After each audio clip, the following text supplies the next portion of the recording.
નમસ્કાર, સ્વાગત છે ગુજરાત ફર્સ્ટમાં સમાચારો સાથે હું છું દીપિકા। સમાચારની શરૂઆતમાં વાત કરીશું।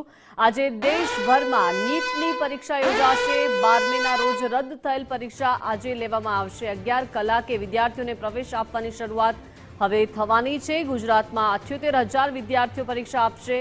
દેશભરમાં 22,79,000 વિદ્યાર્થીઓ પરીક્ષા આપવાના છે, જ્યારે અમદાવાદમાં 23 સેન્ટર ફાળવવામાં આવ્યા છે। અમદાવાદ સહિત રાજ્યભરના 211 સેન્ટર પર પરીક્ષાનું આજે આયોજન કરવામાં આવ્યું છે।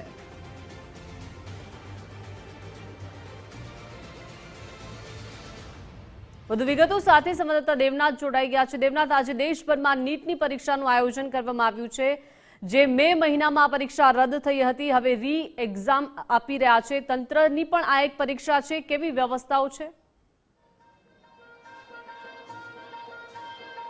बिल्कुल, देखिए देश भर में आज नीट की परीक्षा जो री एग्जाम कराने की बातें कही गई थी, आज 21 जून है और आज देश भर में जहां जहां नीट परीक्षा हो रहा है वहां वहां सफलतापूर्वक एग्जाम किया जा रहा है। और इस बार जैसा मैंने जिक्र किया था कि कई सारी ऐसे सिक्योरिटी लगाई गई है इस पर कि फिर से जो है नीट पेपर को लेकर जिस तरह से पेपर लीक के मामले सामने आते रहे हैं, इस बार वैसा कुछ ना हो, इसकी तैयारियां पूरी की गई हैं। और आपने देखा जब से 21 जून तारीख निर्धारित की गई थी, लगातार बैठकों का दौर चल रहा था। राजनाथ सिंह के आवास पर बैठक हुई थी और सबसे खास बात ये देखने को मिला था कि टेलीग्राम ऐप पर आज तक बैन लगाने की जो बातें कही गई थी, तो कहीं ना कहीं आज देखा जाए नीट एग्जाम को लेकर तैयारियां पूरी थी और सकुशल जो है एग्जाम कराया जा रहा है।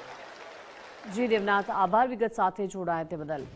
તો દેશભરમાં આજે 22,79,000 વિદ્યાર્થીઓ પરીક્ષા આપવાના છે। 11 વાગ્યાથી આ તમામ ઉમેદવારોને પરીક્ષા કેન્દ્રમાં પ્રવેશ આપવામાં આવશે। તો આજે દેશભરમાં રીનીટની પરીક્ષાનું આયોજન કરવામાં આવ્યું છે, જે મે મહિનામાં પેપર રદ થયું હતું। 12મેના રોજ આ પરીક્ષા રદ થઈ હતી અને હવે આજે રી એક્ઝામ જે છે તે યોજાઈ રહી છે। 11 કલાકે વિદ્યાર્થીઓને પ્રવેશ આપવામાં આવશે। ગુજરાતમાં 78,000 વિદ્યાર્થીઓ પરીક્ષા આપવાના છે।